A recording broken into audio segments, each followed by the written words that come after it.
Olá, gente. Bem-vindos, bem-vindas e bem-vindes. Aqui é a 14ª edição do Encontro Cinema Zózimo Bubu, Brasil, África, Caribe e outras diásporas, né?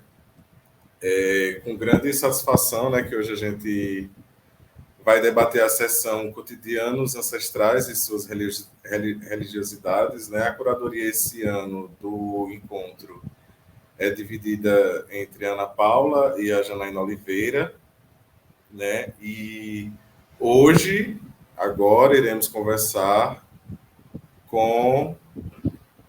Aliás, os filmes que compõem a sessão são Laroyer, de Renan Peixe, Curaivos, de Clementino Júnior, Oriqui, de Pamela Peregrino, Búfala, de Toti dos Santos, O ABB Ancestral, de Paulo Ferreira, Meus Santos Saúdam Teus Santos, de Rodrigo Antônio, De Comer, Trabalhar e Rezar, de Fabinho Santinho, Rio Vermelho, de Alexandre Maciel, e Uma Noite Sem Lua, de Castiel Vitorino. Só filmão, né? Então, para a gente começar, vou me apresentar. Eu sou Tiago Costa. A partir também, né, do recorte dessa sessão, né, eu peço a bênção, né, aos mais novos e aos mais velhos. Sou de Candomblé, sou Jeje Savalu, né, sou iniciado para Oxóssi, sou Iaô de Oxóssi, Otolu, né, no caso da minha nação. E fora do terreiro, sou cineasta, diretor e roteirista, artista visual e também escritor, né? E também sou idealizador e curador da mostra Moan de Cinemas Negros Indígenas, que acontece aqui na Paraíba. Sou paraibano, né? Sou do interior da Paraíba, mas moro em João Pessoa. E é isso. Muito feliz de estar aqui com vocês, né? É um pouco tempo, né, para uma conversa com tanta gente interessante, né? E com filmes tão bons. Para começar essa sessão, gostaria de agradecer, né? Eu acho que essa sessão é uma experiência muito sensível sobre as experiências afro-religiosas, né, no território que hoje chama Brasil. E é isso, que todos sejam bem-vindos e vamos lá, né? Eu vou começar, eu acho que vou ter que escolher alguém, né? Porque aqui eu só estou me vendo.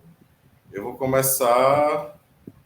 eu acho que a gente pode fazer essa primeira rodada de apresentação e depois a gente chega nos filmes, né? Então, boa tarde, gente. Sejam bem-vindos, né? Eu vou por ordem daqui da minha janelinha, que vai ser o Paulo Ferreira.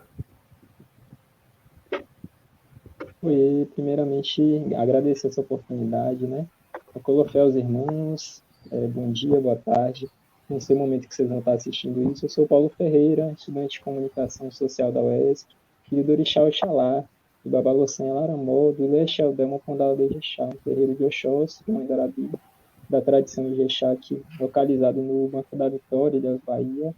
E para mim é muito especial estar nesse encontro com o filme O Bebê Ancestral, um filme que trata da ancestralidade de Ijexá, no sul da Bahia, a partir da história de Mejigan, que foi uma sacerdotisa nigeriana da Oxum, mais especificamente da cidade de Ilexá, que foi trazida escravizada para o Brasil por Engenho de Santana, em Deus, no século XIX. Então, nesse processo, ela deixou todo um marco, né, de empoderamento, de vitórias para esse povo, para a disseminação dessa tradição que é Ijexá, que se mantém viva hoje, né? Então, esse filme ele é um brinde a isso. Ele reúne Mãe da Arabi, que é Yalorixá do terreiro, Olucossô, Colabá de Xangô, doutora Educação, e, ao mesmo tempo, as performances da atriz Adora Guedes, para que a gente pudesse manter viva um cinema que ele é um cinema que vem de encontro com a oralidade, ele vem reforçar essa questão da memória, porque quando a gente para pensar num momento como esse, a gente está reunindo a memória de diversos povos. Então, parabenizo a mesa e vamos começar.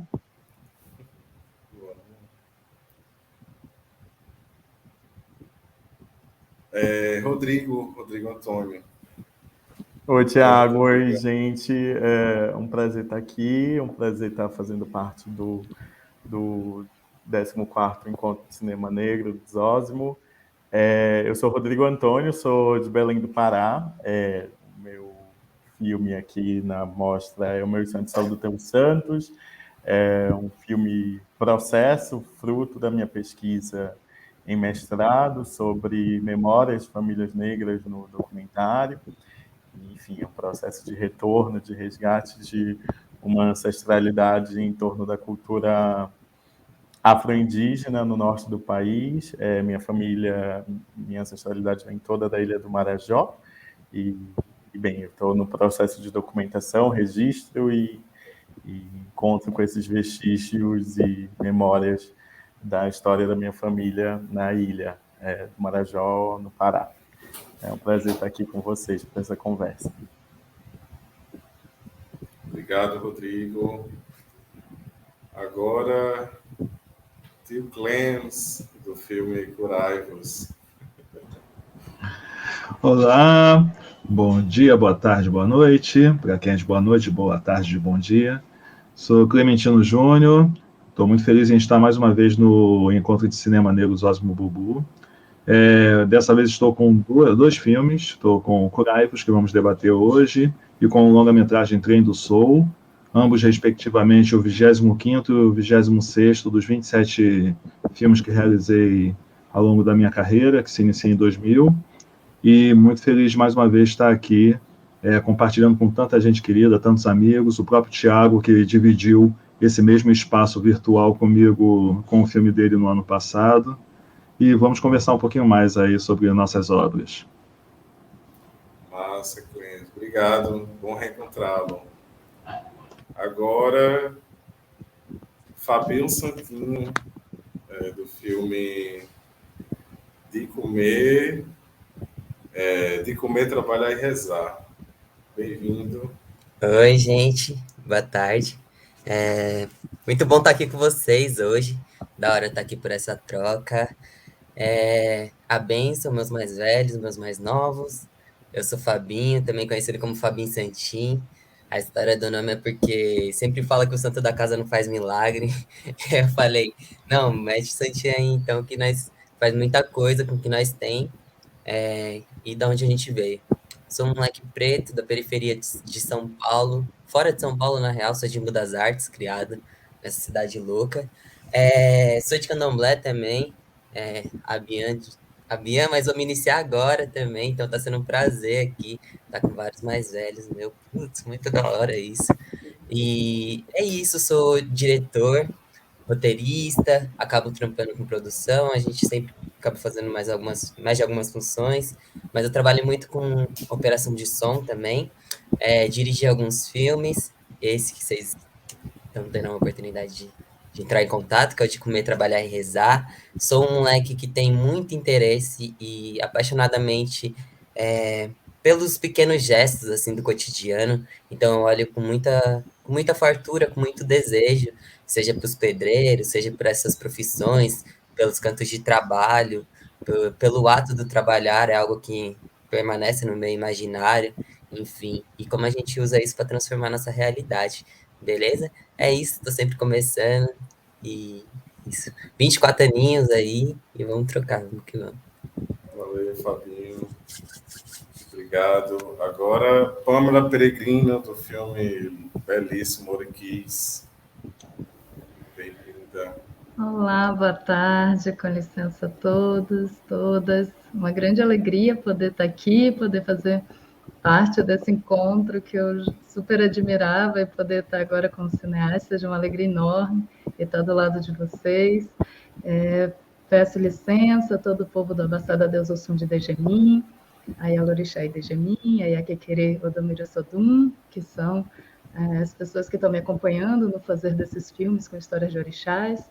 Na mostra também tocou Pará de Oxum, Quando Tudo Nasce, que nós fizemos em 2018, juntas também, e agora com o Oriqui, que a gente fez já durante a pandemia, então eu estava em Porto Seguro, e o povo da Baçá de Paulo Afonso, é tudo na Bahia, mas tem 1.000 quilômetros de distância entre uma coisa e outra, Mas é sempre muito prazeroso e muito produtivo podermos estar juntos e desenvolvendo esses filmes que são de imenso aprendizado. Espero que tenham gostado e vai ser um grande prazer debater com vocês.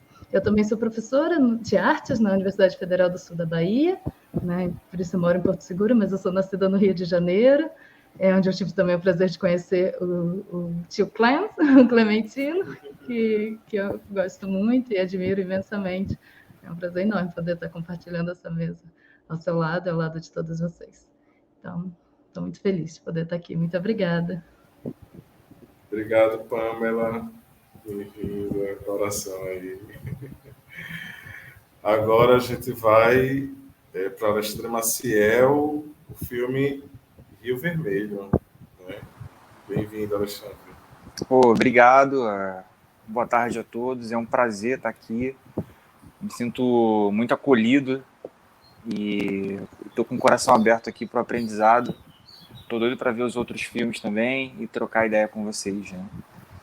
Bom, eu sou Alexandre, sou mestrando em arte e design, um homem negro, tenho 35 anos, diretor de fotografia, mas com especialização em operação de câmera, né? Que é o que eu gosto de fazer e de atuar.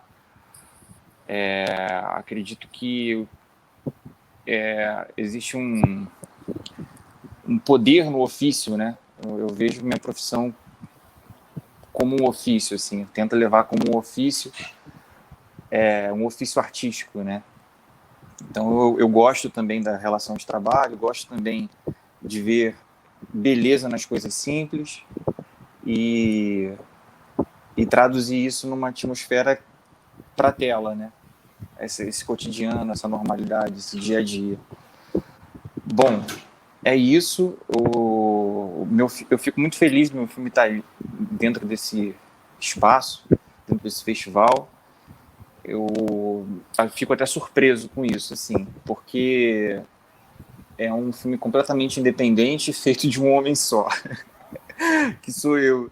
Então, eu me sinto muito realizado de estar aqui nessa troca, assim, só de participar já é uma sinalização de que as coisas estão no caminho, nos seus devidos caminhos, né?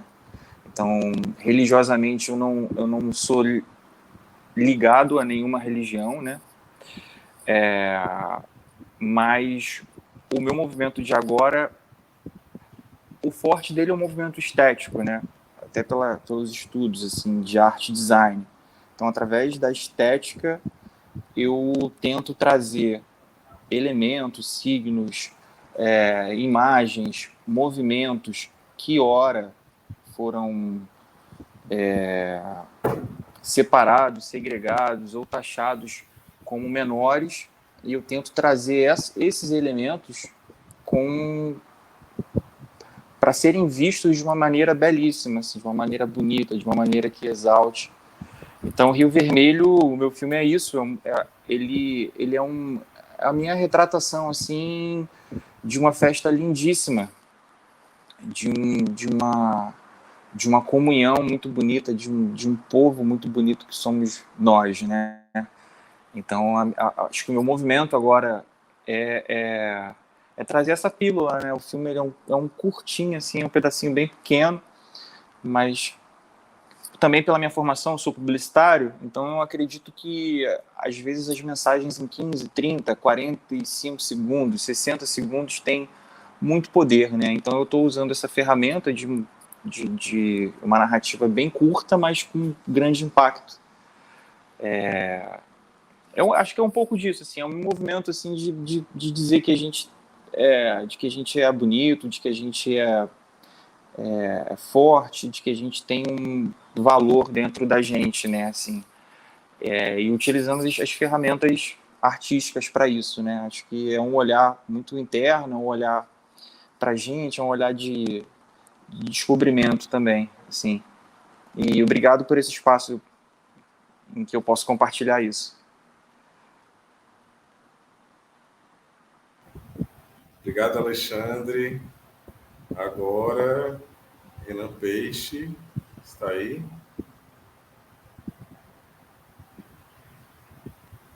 tá escura. Caiu, né? Então vamos continuar, né? Paulo Ferreira.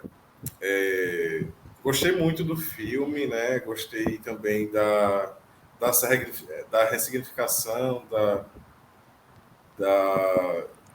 do que seria uma heroína, né? O que seria uma heroína, né? Eu agora estou fazendo um filme que é sobre, não é sobre, mas é uma das histórias da minha mãe de santo, e eu tenho pensado muito sobre isso, né? Como é que a gente pode monumentalizar e registrar a história dessas mulheres que colocaram a mão na cabeça da gente, né? Então, me fala como foi esse processo de pesquisa, né? Eu acho que também vem da sua própria relação, né, com o terreiro, como você já falou. A escolha das entrevistadas também. Uma coisa que eu achei interessante aqui nesse debate é que a gente consegue mapear, digamos assim, um pouco das manifestações afro-religiosas do Brasil, né? A gente tem a nação Ijexá, né, que eu não conheço, né? O Rodrigo, que é da Pagelança, o Clementino, eu não sei qual a nação dele, mas lá na trilha de Curaivos é uma música da Ubanda, né? Uma coisa que também eu gostei muito, Pamela também, não sei, por ser de Cachoeira, né? Imagino que seja Queto ou Jejinagô, né? Enfim. Mas, enfim, a gente tem o Renan, o trabalho do Renan, dá para perceber que é do Nagô de Recife, né? O Nagô do Pernambucano. Então, assim, por alguns elementos, né? O Fabinho tem a conta dele azul, né? Que você vê ali, que tá ali no filme discretamente, né? E assim, a Azul tem lugar que é Iemanjá, tem lugar que é Oxóssi, né? Mas pelo trabalho eu acho que ele é de Oxóssi.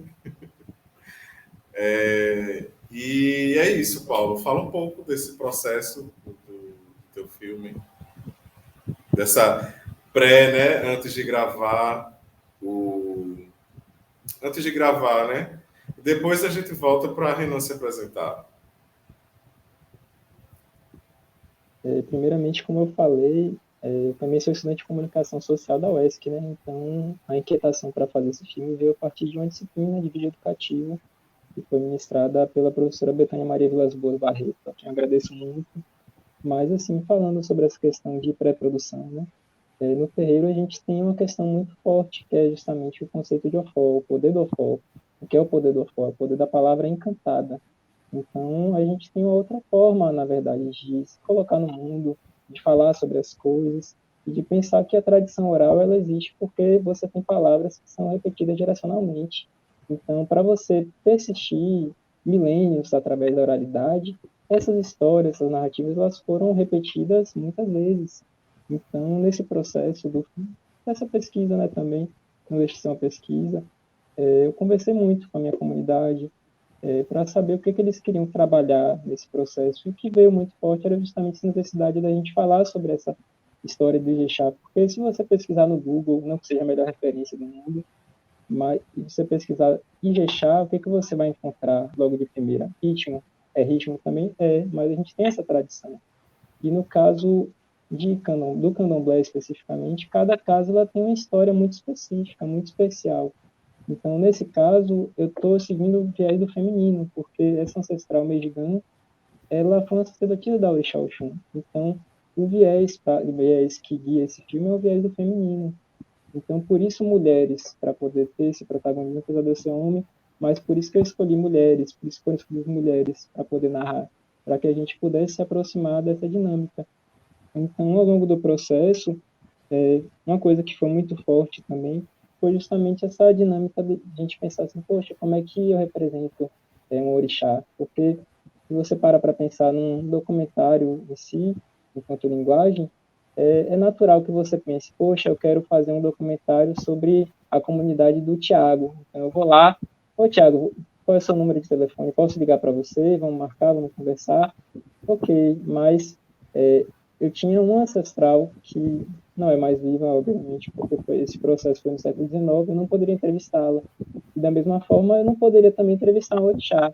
Então, um dos vieses que eu encontrei, na verdade, nesse processo, foi trazer a água enquanto protagonista.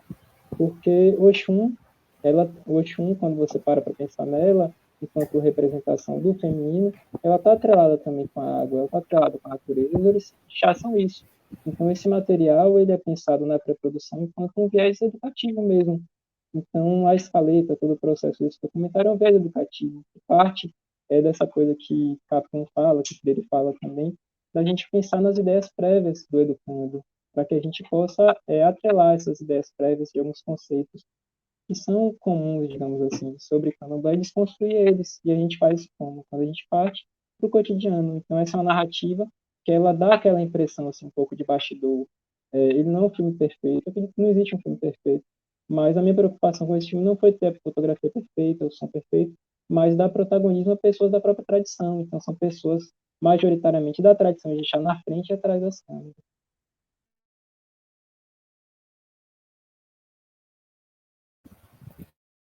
Bacana demais, Paulo. Minha mãe de santo, inclusive, ela instituiu essa regra assim no terreiro dela, no terreiro da gente, aliás. Ela só trabalha assim, constrói entrevistas, essas coisas com filhos, né? E iniciados, né? Pensando assim no modo de segurança dela, né? Também.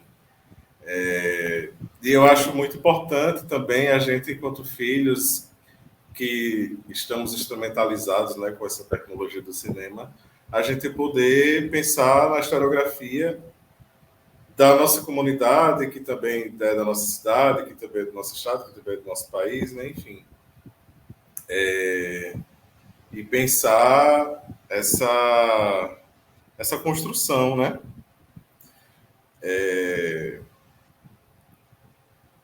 Agora, Renan. Renan, todo mundo já se apresentou, né? Ficou faltando tu. E aí você já vai se apresentar também, emendar, né? Falar do teu filme, Laroie. Aí você se apresenta, diz de onde você é, e aí a gente continua. Massa. Muito bom estar aqui. Geral aí, fortalecendo, né, a história de cinema. É minha primeira vez aqui no Encontro dos Osmos Bubu. Eu estou muito feliz assim, de estar participando dessa roda e principalmente com essa galera toda que está aqui. O Clementino eu acompanho aí nas redes sociais, é um grande professor, mesmo de longe, mesmo extra sala de aula, eu estou aprendendo pra caramba aqui. Eu acho que é muito massa quando a gente faz essa conexão, né? E a rede social permitiu que a gente conhecesse outras galeras de outros lugares do país, e Clementino é um dos que eu acompanho, bem como festival aqui também, e agora essa galera toda aí também vou estar acompanhando. Eu sou de Recife, eu sou diretor de fotografia, realizador, atuo aqui junto à cultura popular do Estado, né? Passei muito tempo fazendo registros documentais aqui, acompanhando alguns grupos, como o Xambá, o Grupo Mongá. Eu sou de tradição Nagô, e essa é a primeira vez que eu dirijo um filme nessa perspectiva de ser um filme experimental mesmo, assim, sabe? De não ter uma linguagem fechada e de poder trazer tanto aí a perspectiva da realidade, do contexto pandêmico, quanto falar sobre adoecimento mental, saca? Assim, que é uma coisa que é um outro tipo de violência racial, sabe? Que é uma violência racial que faz muitas vezes a gente se sabotar, né? Se sentir inferior pra caramba e tal. Eu sou professor aqui da rede pública, e aí eu lembro do tempo que eu era aluno, que minhas amigas negras, elas sempre usavam chapinha no cabelo e tal, e aí isso era um grande problema, assim, na sala de aula, se você viesse com cabelo black, né? Hoje eu sou professor, e aí eu vejo totalmente o contrário, assim, entendo que a mídia, o audiovisual, esse discurso imagético foi muito importante para isso. E aí eu busco com esse meu filme também apresentar essa questão, sabe? Apresentar que existem outras perspectivas, mas denunciar ao mesmo tempo. Denunciar essa violência religiosa, saca? Que o tempo inteiro demoniza os nossos orixás, e que isso para mim foi algo que foi recorrente durante a minha vida toda, sabe? Quando se fala de Exu, é sempre atrelado ao diabo, e aí pessoas que nem são de religiões que demonizam a nossa própria religião entendem assim também, né? Inclusive amigos de trabalho, enfim.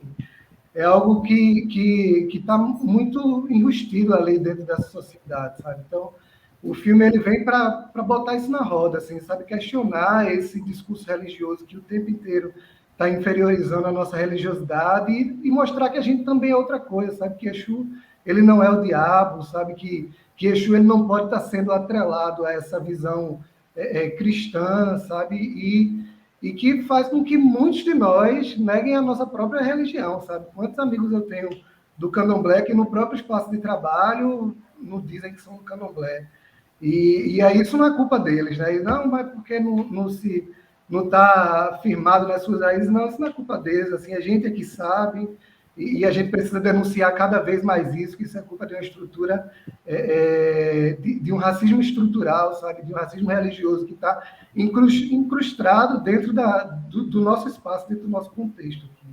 E aí Laroê vem muito nessa perspectiva de ser um filme experimental combativo, sabe? De apresentar também uma outra saída, de dizer que a gente não só sofre, mas que a gente mergulha dentro da nossa religiosidade, e é lá onde a gente encontra força, e é lá onde a gente busca uma outra perspectiva diferente dessa que está apresentada para nós aí.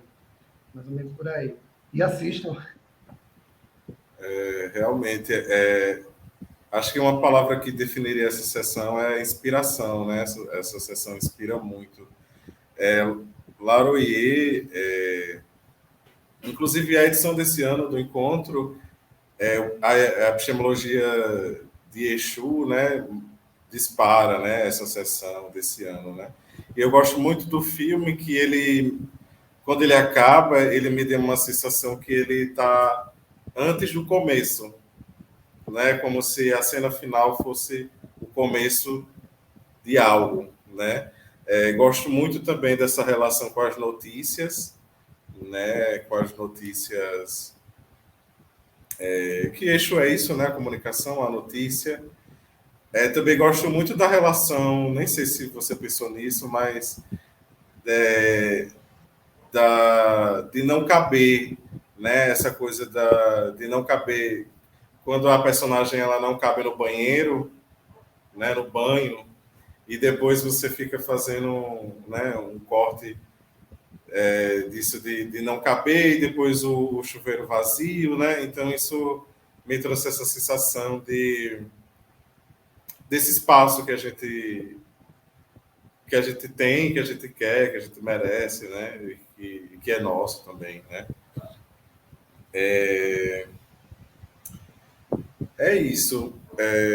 Fotografia também maravilhosa, o som também muito bom, o som no começo, né? Tem aquela coisa meio noise, né?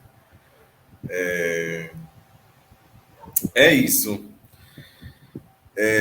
Seguindo a ordem, né? Vamos lá para o Marajó, né? Falar do filme de Rodrigo, né? Rodrigo é um filme super sensível, né? Tem uma frase da Salisa Rosa, né? Que é uma artista indígena, que ela fala que a colonização separou arte e trabalho, né? Que os nossos ancestrais, né? Inclusive os nossos ancestrais, a nossa avó, nossas mães, né? Eu sou minha avó é costureira e meu avô é ferreiro, né? Então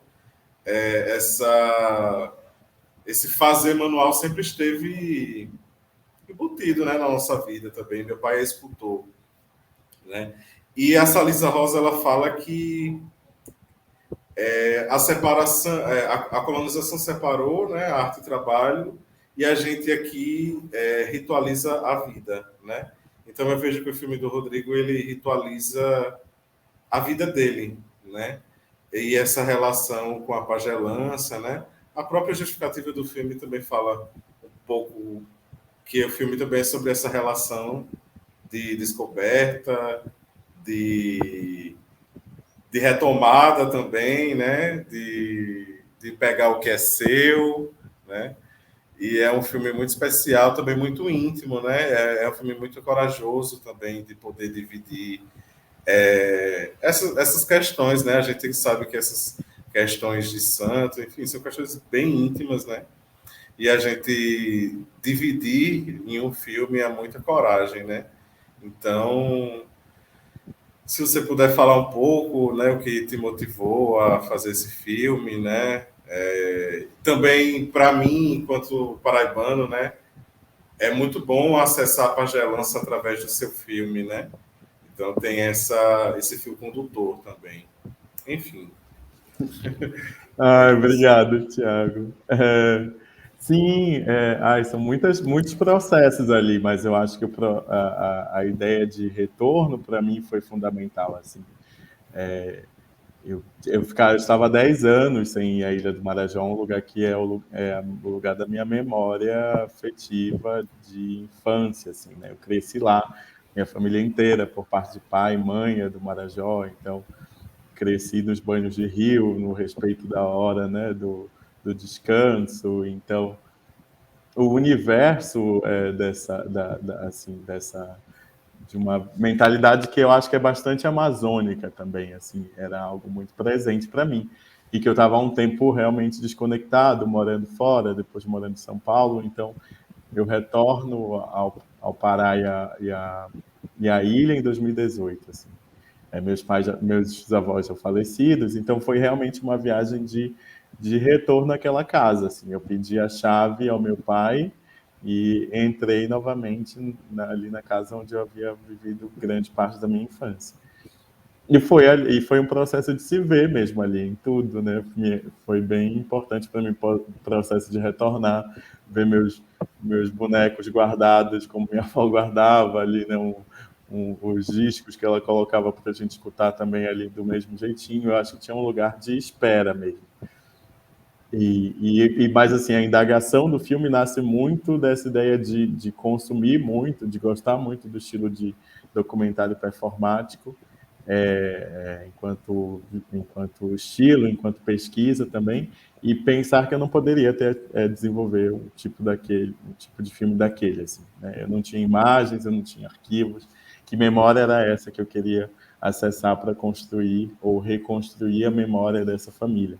E a casa da minha avó era um ponto de partida. Assim. Quando ela faleceu, eu escrevi uma carta de despedida, e meio que falando das minhas memórias com ela à beira da pia de azulejos brancos e azuis. E foi um bombardeio de mensagens de retorno de várias memórias que habitavam aquela casa ali. Então, quando eu pensei, nossa, não tenho fotos, mas eu tenho essas memórias que habitam esse mesmo espaço e ainda não se cruzaram, né? Ainda não se conectaram. Então, para mim, ali estava um lugar muito importante. Mas aí vem as descobertas, né? Vem a força do retorno. Conheci Rochita, que é uma pajé, que é a vizinha da minha avó, e que fez todo esse processo de abertura, realmente, de um baú de memória e um peso de uma reconexão, assim. Penso muito no Daniel Munduruku, um escritor indígena, né? Que fala que as memórias habitam o fundo do rio e são como areias que estão lá quietinhas e elas ganham a superfície quando alguém as revolve, né? E aí elas se mostram. Eu acho que aí isso é um pouco também do que é a memória, assim, esse revolver dessa areia do fundo do rio, para mim. E, enfim, conheci Pajé Rochita, que me anunciou, assim, bem como é no título do filme, Meus Santos Saúdam os Teus Santos, você é de Pena em Maracá e tem uma missão, assim, foi esse o boa tarde dela, assim. E foi aí que me abro para esse processo, muito no sentido de poder escrever ou reescrever a história dessa família, mas para mim politicamente também tem muito sentido e eu sigo trabalhando, né, na pesquisa e já estou no processo de desenvolvimento de longa-metragem sobre esse processo de iniciação na pagelância, que eu acho que todos esses filmes, e o que a gente vem compartilhando aqui, escutando também os companheiros, é uma ideia desses filmes serem não só uma reescrita de história, mas também uma confrontação de um projeto de país, assim, confrontação de uma identidade nacional, assim, né? Então, acho que a gente está no momento, quando a gente pensa, sei lá, na ideia de quilombo cinema, que a gente trabalha, né, que alguns estudiosos de cinema têm trabalhado, a Tati Carvalho, por exemplo, eu acho que a gente também está nesse passo, assim, a gente deu um passo muito importante enquanto construção e movimento do cinema negro no Brasil, e a gente está agora no lugar de, com essas narrativas descentralizadas, poder falar dessa multiplicidade do ser negro no Brasil, né? Dar um passo para além de uma construção do que nos conecta, mas também quais são os processos específicos construídos aí em cada território. Eu acho que isso é muito importante também. E para mim a pagelância é isso, assim, eu acho que é um lugar de uma herança ancestral que só pode ser encontrada na região norte, assim. Quando eu voltei para a ilha, eu voltei ao quilombo dos meus avós, enfim, todos os quilombos, e no Maranhão, onde a gente tem o maior número de quilombos da região norte do Brasil, existem pajés. Sabe, a gente não tem o candomblé, a gente não tem a Umbanda, a gente tem agora um pouco mais do cruzamento da Umbanda com a pagelança, mas a gente tem a pagelança, a gente tem um encontro muito forte de como esses quilombos tinham essa conexão grande com os indígenas, né, com os marajoaras, principalmente.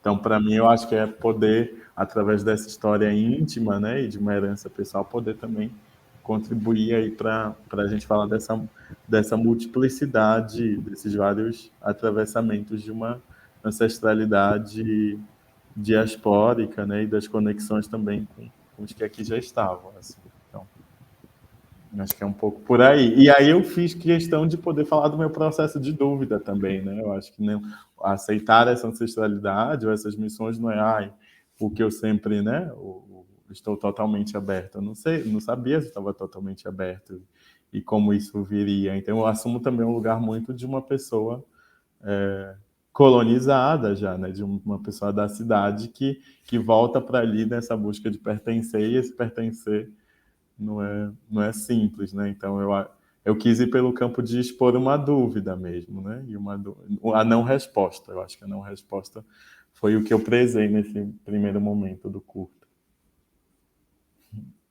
Acho que é um pouco disso tudo.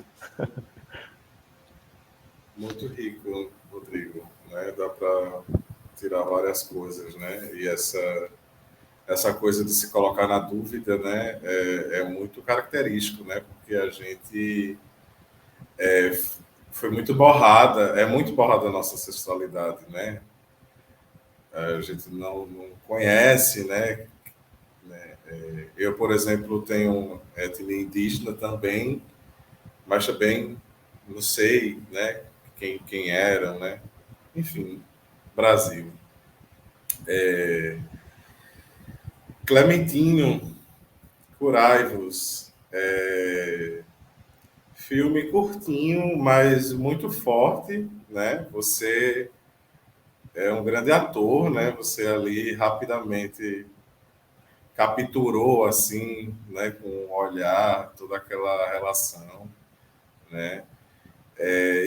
Imaginei, né? Que foi um filme feito agora, né? Na pandemia, né? Talvez uma prece, né? Para a Zoane, para ele dar um jeito, né? E, enfim, fala aí dessa performance, né? Você aí está com longa e um curta performance, né? Como é também alternar entre esses dois formatos, né? De fazer cinema. Então, o longa eu não vou falar agora, que deve ter um outro debate, né? Mas entre 2 anos fazendo longa, que também atravessou a pandemia, e em 3 minutos eu vou tentar falar bem rápido, que é ridículo ter que falar mais do que a duração do filme. Mas não é uma situação logicamente feliz aqui envolver o Curaivos. Teve um edital de uma grande empresa do Centro Cultural dela lá no Maranhão, que abriu para vídeos de até 120 minutos, né, vídeos de artes visuais. É um campo que eu venho dialogando um pouco nos meus últimos trabalhos, da série Incômodos, que são documentários que têm um pouco de experimentação. E eu resolvi que ia fazer algo, encomendei o ponto para meu amigo Ogan Vitor Lobisomem, ele gravou numa madrugada e me mandou o áudio por zap. É literalmente um cinema de gambiarra, porque estávamos todos em distanciamento social. Isso foi em maio, que era o deadline, faltando 3 dias para fechar o edital. Eu disse, não vai dar tempo de fazer o filme, eu estava muito envolvido com as coisas de doutorado e tudo. Tinha desistido, e na meia-noite do dia 17 ou 18 de maio, teve a notícia que está correndo nas redes sociais do menino João Pedro, um jovem morador de São Gonçalo que teria sido assassinado numa operação policial e que tinham colocado o corpo dele no helicóptero e ninguém sabia dele. Eu fui dormir compartilhando aquela notícia com tantas pessoas, e de manhã, quando estava terminando o café da manhã, quando eu entro na rede social, vejo que o corpo do garoto estava no IML, e meio que a polícia começando aquela mesma coisa. Durante o início da pandemia, nunca teve tanto assassinato de jovens negros no Rio de Janeiro. E eu cheguei para minha esposa e disse, amor, ou era um dia que eu não trabalhava, né? Eu disse, amor, não estou indo ali para o quarto, não me chama para nada.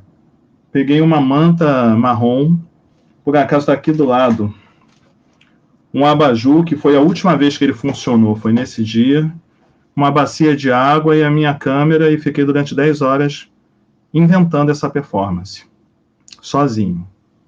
Ligava a câmera, calculava a distância focal, se eu inventava a cena e comecei a fazer. Fui sendo tomado por uma energia que nunca tive. Não sou médium, para deixar bem claro isso, sou Ogan, mas por uma energia que eu nunca tive nos meus processos de criação. E, a princípio, eu estava fazendo um ritual de cura. Para mim, na minha cabeça, estava fazendo filme, mas estava fazendo um ritual de cura para toda essa dor disparada por esse garoto. Isso foi em maio, né? O filme acabou sendo publicado depois, entrou nesse edital e depois correu alguns festivais. Ganhou um prêmio recentemente no Festival Cine Fantasy, na mostra Fantástico Black Power, o troféu João Acaiabe, que me deixou muito emocionado, que foi outro grande ator negro que se foi, assim como minha mãe, né, no ano passado. Mas no fundo, depois eu percebi que esse filme era de certa forma, estava me preparando para a passagem da minha mãe, que foi em agosto. Então, me preparando para lidar com essa perda que em algum momento, dentro de um processo longo, a gente sabe que vai ter, né? É uma das piores notícias que qualquer um gosta de receber, o filho sobre a mãe sobre os filhos. Então, o que me deu forças, eu acho que o Omolu que reside em mim me preparou para poder tomar com serenidade e entender direito o que é esse processo cíclico da passagem, né? Todos nós, cada qual em sua denominação, sou de Umbanda, mas todos aqui entendem mesmo, dentro das tradições de matrizes africanas, né, que estão para além de uma lógica religiosa, estão para uma lógica de nós entendermos como primeira pessoa da natureza, entender que esse processo se expressa de várias maneiras. E o Curaivos é isso, foi um filme orgânico, literalmente orgânico, onde eu trabalho luz do dia, luz natural, luz artificial e o vazio. A única coisa assim que contou com uma coprodução foi a pipoca. Eu nem consumo pipoca, eu não como pipoca, sou um cara meio estranho. Minha esposa aproveitou, que fez bastante pipoca a mais, até porque ela gosta de pipoca, eu não.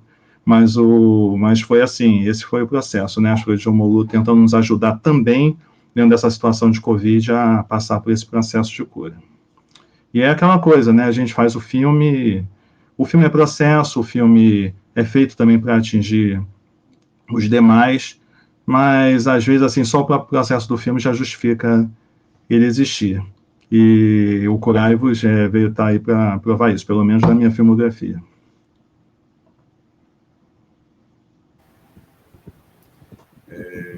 Muito corajoso, Clementino, né? Da sua parte. Ritualizar também esse momento, né?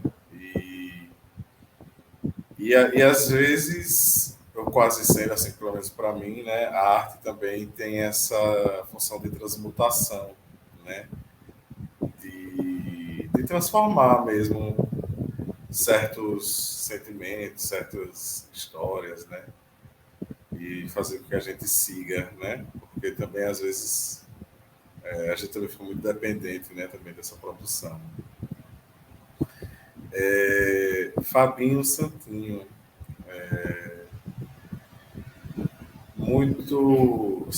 Assim, uma coisa que eu gostaria de falar é que nessa sessão tem mais 2 filmes, que é o Búfala, do Totti Santos, que é um filme incrível, né? Lá do Goiás. E Uma Noite Sem Lua, da Castiel Vitorino, do Espírito Santo, também sensacional. E o filme Fabinho, né? O filme de Fabinho, vou declarar o nome do seu filme. De comer, trabalhar e rezar.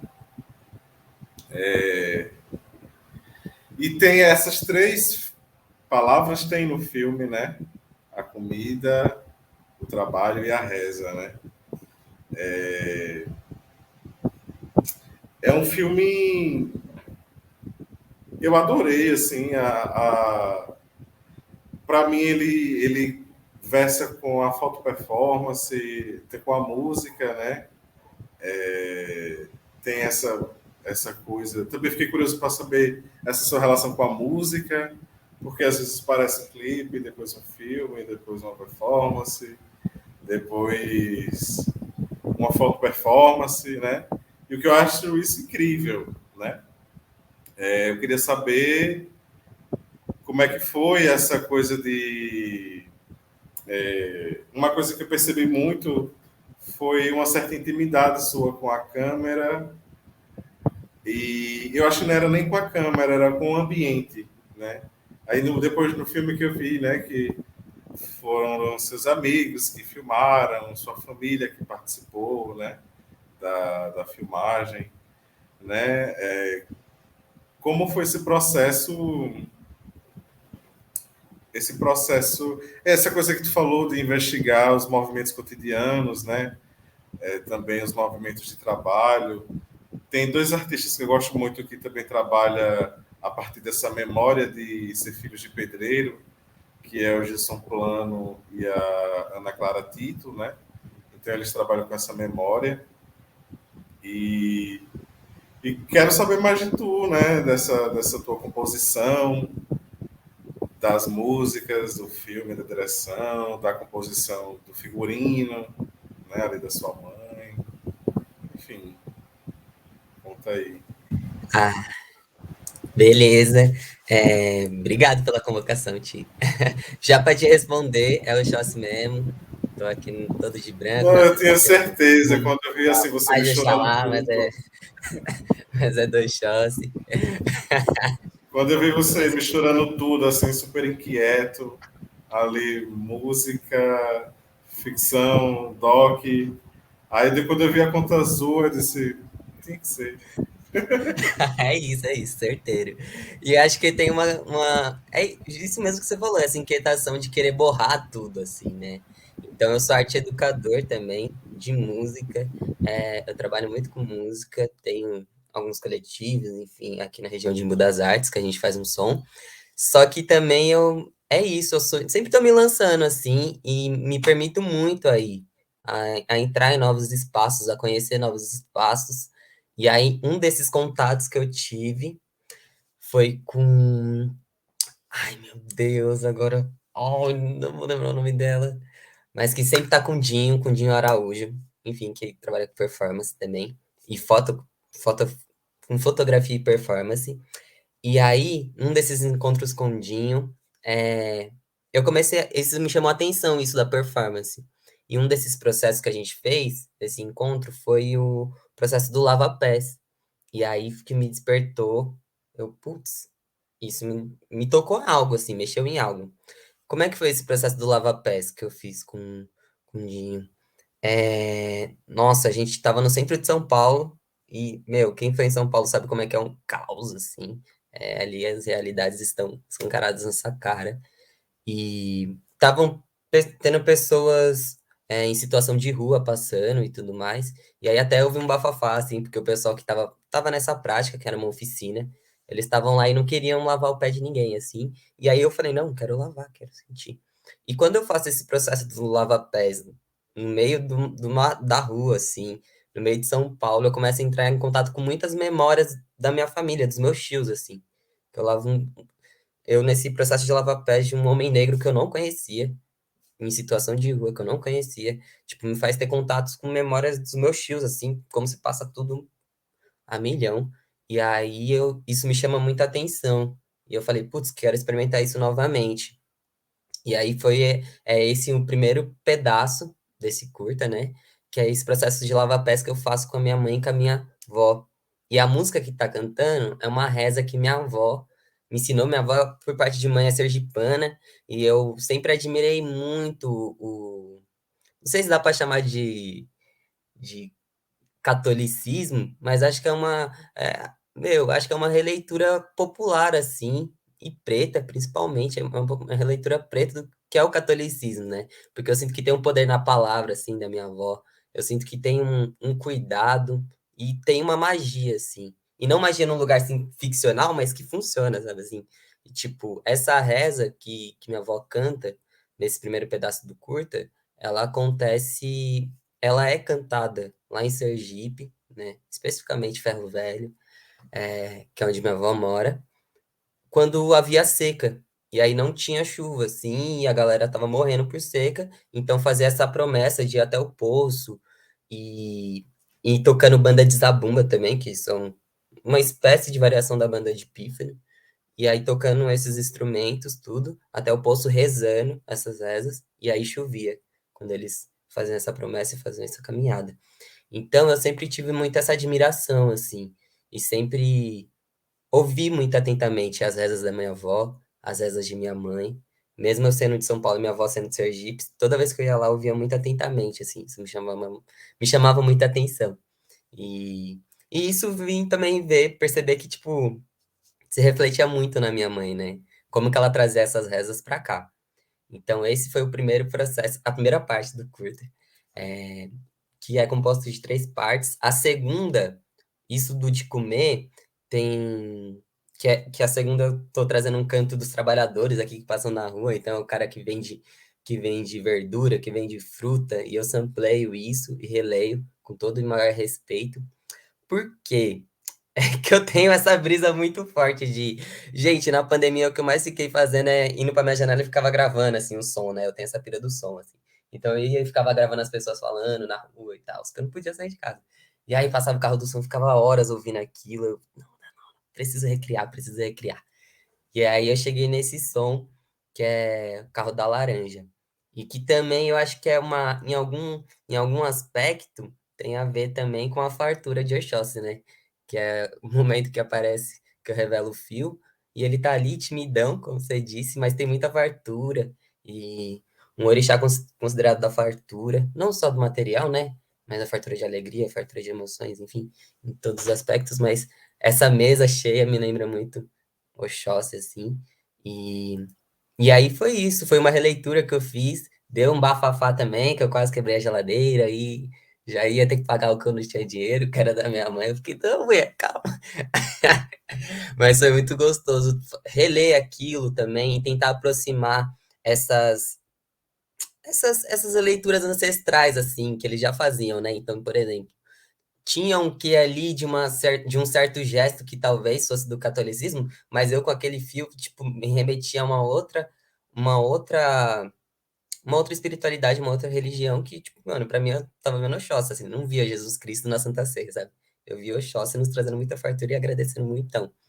E no terceiro movimento desse curta é que aparece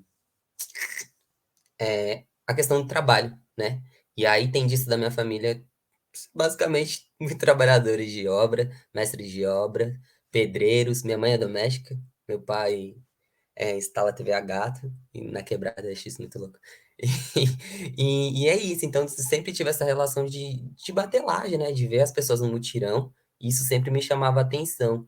E aí, conforme eu fui entrando também, faz um tempinho já que eu sou da Umbanda, e aí depois fui pro Candomblé, eu via muito os orixás naqueles respectivos assuntos, assim. Então, por exemplo, eu ia pra feira, mas eu não via, tipo, sacola, sei lá, via Exu, sabe, ali.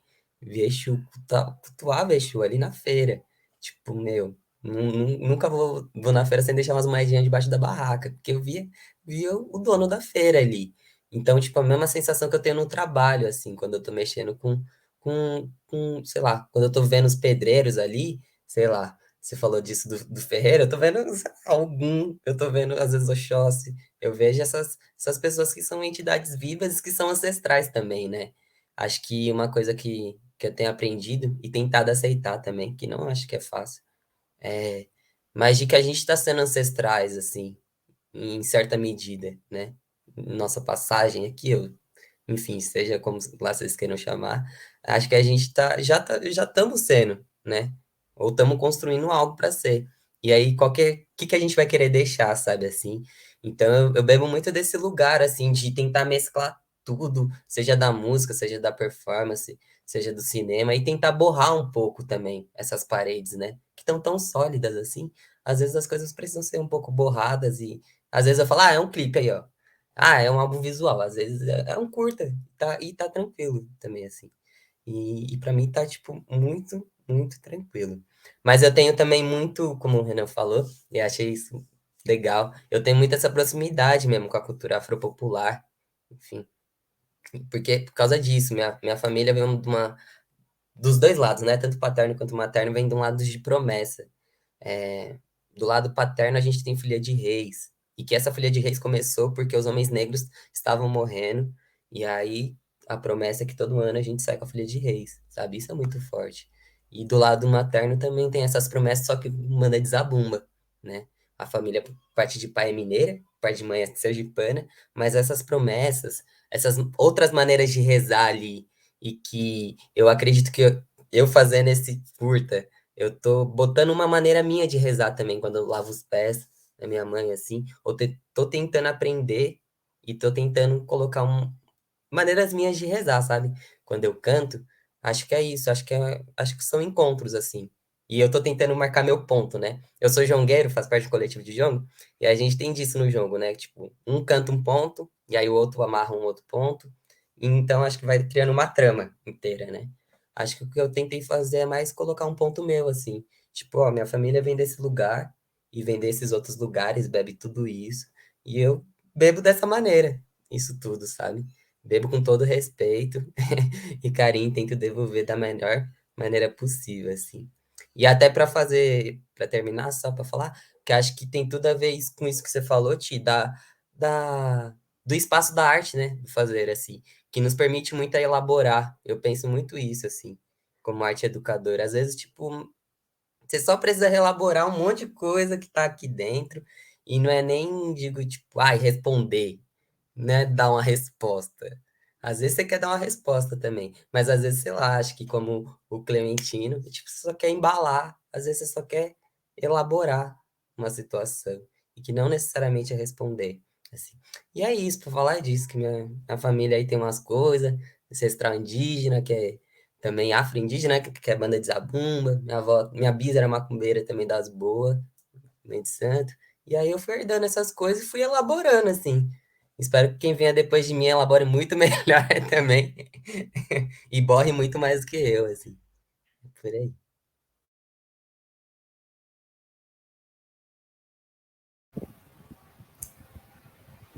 Eu acho que. Acho não, né? Você falou da magia, né? Eu acho que a magia é uma grande treta. Essa é a grande treta.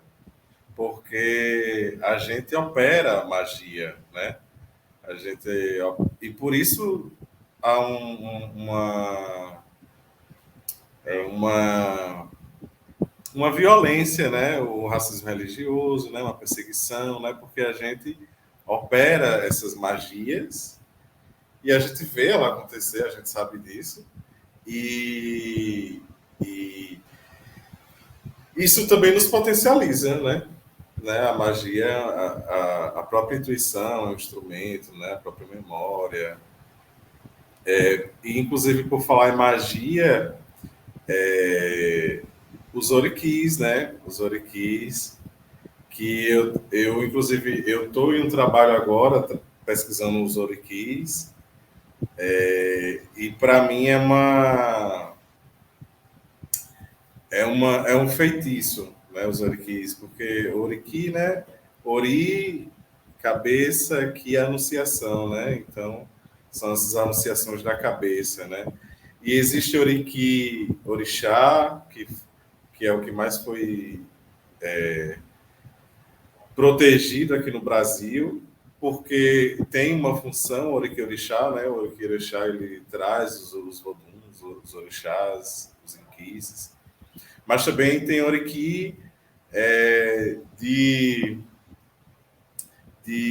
nascimento, de morte, de estação, de primavera, para fazer chover, para fazer sol, né?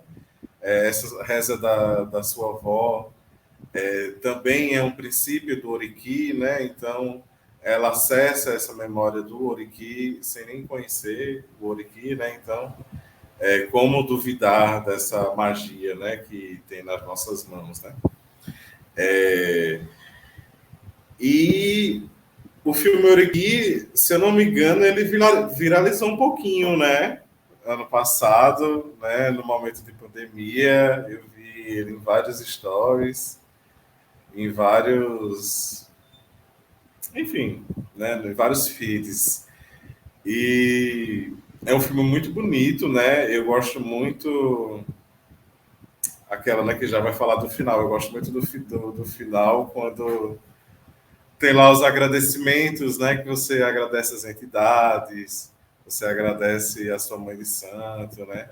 Que no meu primeiro filme também, eu agradeci, né? Agradeci a Maria Padilha, Salomé, a Tranca-Rua, né? Inclusive, o relato sobre Tranca-Rua no filme do Renan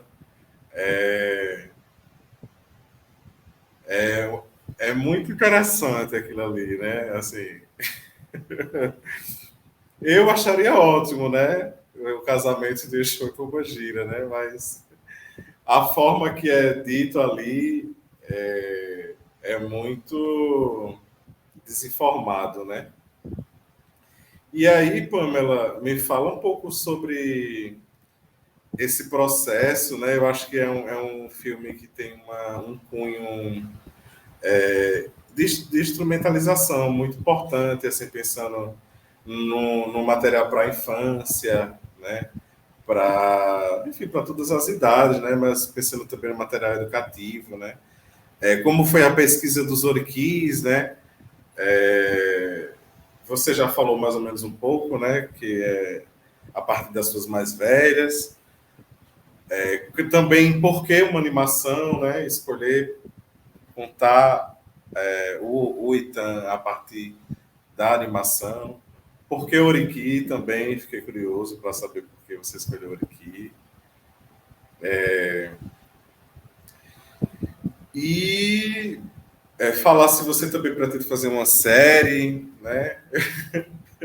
Uma série de Itãs. Assim, só pensando em desdobramentos, né? Tipo, o meu primeiro filme, né? Eu fiz sobre Exu, né? E as pessoas dizem, Tiago, você tem que fazer um para cada orixá, né? Aí eu já estou também colocando essa demanda aí para você, porque eu acho que é uma coisa muito necessária para a gente, né? Esse formato de animação, Itãs e Orikis, né?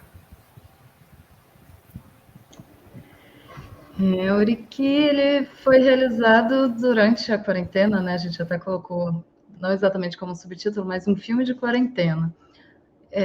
A realização dele iniciou bem nos primeiros momentos, quando a gente estava bastante confinado e sem saber quanto tempo seria, né? Aquelas primeiras semanas que é uma semana só de suspensão das aulas, que virou 2, que virou 3, que virou um mês.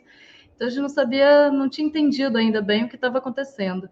Antes de de começar, né, a pandemia e tudo, estávamos fazendo um filme de stop motion, um filme sobre o Orixá Ossanha, que por fim vamos lançar na próxima sexta-feira, dia 29, o Ede Ossanha, conseguimos realizar depois, né? A gente estava fazendo esse filme e interrompemos, né, por conta da pandemia, trabalho no ateliê, todo mundo junto, não era possível, né? Suspendemos. Ele também estava sendo realizado como um projeto de extensão da Universidade Federal do Sul da Bahia, né, nessa parceria aqui com o Terreiro, que eu já vinha fazendo os filmes desde 2018. Mas ficou suspenso, o calendário acadêmico suspenso, e aí uma grande amiga minha, a Domênica Rodrigues, me mandou uma poesia para eu, sugerindo que eu ilustrasse, que fizesse quadros desenhados, né? E essa poesia é uma poesia da Jane Calabria, que na hora, na verdade, a gente ainda não sabia, porque primeiro a poesia viralizou com outro nome, com o nome de quem compartilhou primeiro, né? E aí na internet foi se perdendo a autoria. Depois a gente pesquisou e encontrou a autoria da Jane Calabria, né? E entramos em contato com ela, né, para pedir autorização, perguntar se poderíamos fazer um filme dentro da universidade, nessa relação com o terreiro, com a poesia dela. Mas quando a Domênica me sugeriu, a princípio eu achei que era muita coisa, eu não sabia quanto tempo levaria a pandemia, se na semana seguinte eu estava dando aula de novo, se não, também estou no doutorado. E um dia depois, uma outra pessoa me mandou a mesma poesia, e já a professora Analine, também da universidade, e eu comecei a achar que talvez fosse mesmo para fazer algo inspirado na poesia. E aí, logo depois, também a Pró-Reitoria de Extensão sugeriu que a gente adaptasse os projetos de extensão que estavam em cursos para o contexto da pandemia, e logo depois ainda lançou um edital de um recurso, muito pequeno, mas um recurso para ações de combate à pandemia, né, de Covid-19.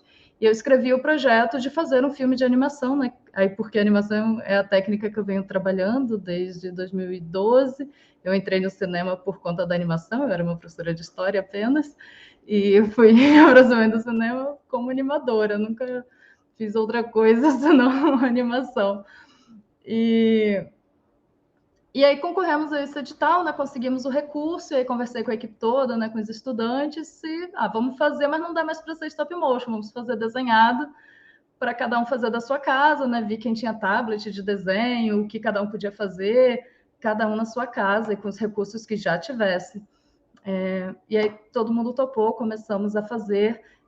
A relação com a Bassá foi super importante na construção das personagens, né? Todos os desenhos que eram feitos, a gente ia conversando principalmente com a mãe pequena, né? Com a Iaquequerê Alzane Tomás, e ela ia olhando e comentando para ter a referência do próprio terreiro aqui, né? Como ver cada orixá, né? Cada representação. Também na musicalidade, né? Também a mãe Edneuza chamou também o Ogã para tocar junto e cantar parte da trilha sonora. E a música final, que foi um grande presente que a gente recebeu de um estudante da universidade, mas que é um grande amigo meu também, que é o Marum, que compôs aquela música final que dá o toque todo especial, né, nessa construção, e que alimentou muito todos nós, né? No momento estava todo mundo realmente em casa, sem saber o que aconteceria, e quando a gente conversa com toda a equipe, a gente vai vendo a importância que foi realizar esse filme, o como foi importante para nós, né, para ter um caminho, né, ter uma produção.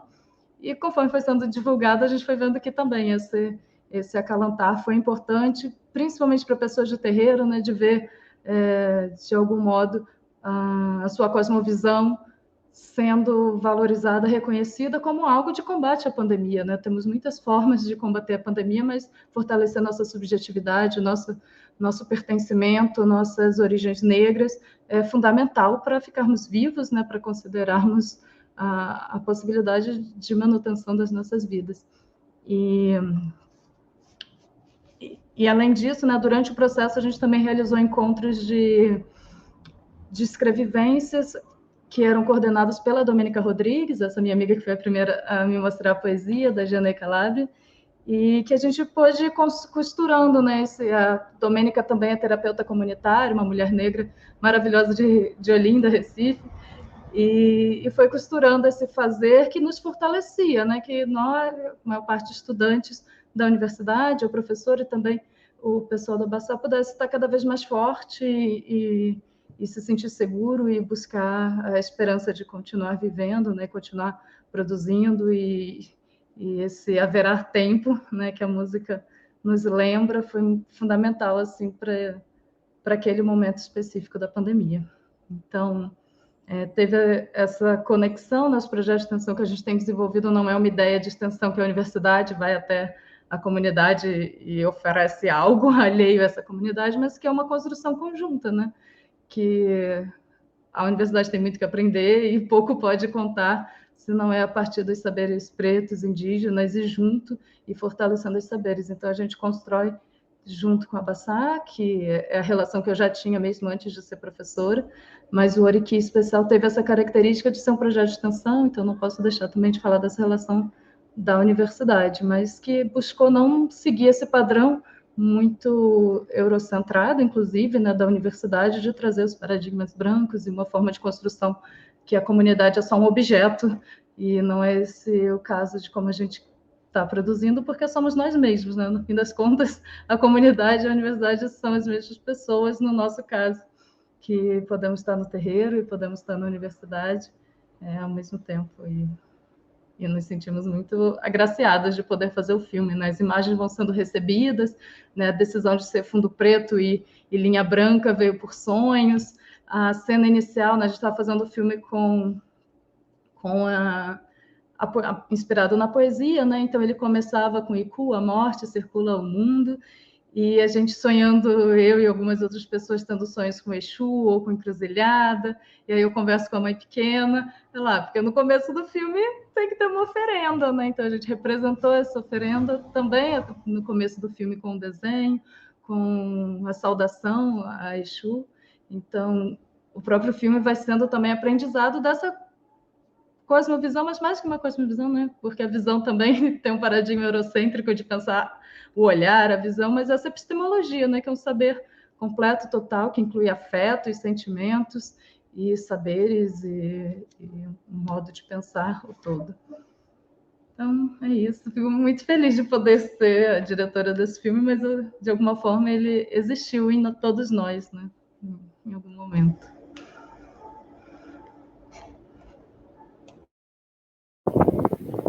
Obrigado, Pâmela. Muito bom me ouvir sobre o seu filme, né? Obrigado por ele. É um filme muito sensível, né? E também pensar a necessidade de... Uma vez um ebombe da minha casa falou: que bom que você faz filme, porque as pessoas só conhecem a gente por conta da dança, né? Da dança afro, né? E eu acho incrível dançar afro, né? Mas assim, não só, né? Existem muitas formas, né, da nossa religião hegemonizar, né, ser natural, ser uma religião normal. Vou ter que finalizar, né, infelizmente, né, essa conversa entraria assim até altas horas, né? Essa conversa geralmente acontecia, né, nos festivais, nas edições presenciais, logo depois dos filmes, lá no Odeon, no andar de cima. Inclusive foi como eu conheci Yuri, né, que está aqui também como mediador técnico, né? A gente se conheceu mediando os nossos filmes. E isso é uma coisa que o Zósimo fez questão, e o encontro hoje também faz questão de continuar, né? Que por isso que o festival se chama Encontro, por isso que o evento se chama Encontro e não mostra nem festival, né? Porque além dele não querer uma certa competitividade, né, entre os nossos filmes, também pensar que o encontro também é uma obra, né? E a partir dos encontros de cinemas, né, a gente consegue também articular muitas outras coisas, né? Porque o cinema é uma linguagem artística muito coletiva, né? Então é importante, né? E no caso do cinema negro também a gente se pareia a partir das nossas poéticas, né? Nossas afinidades também nossos lugares tranquilos e seguros, né, para trabalhar.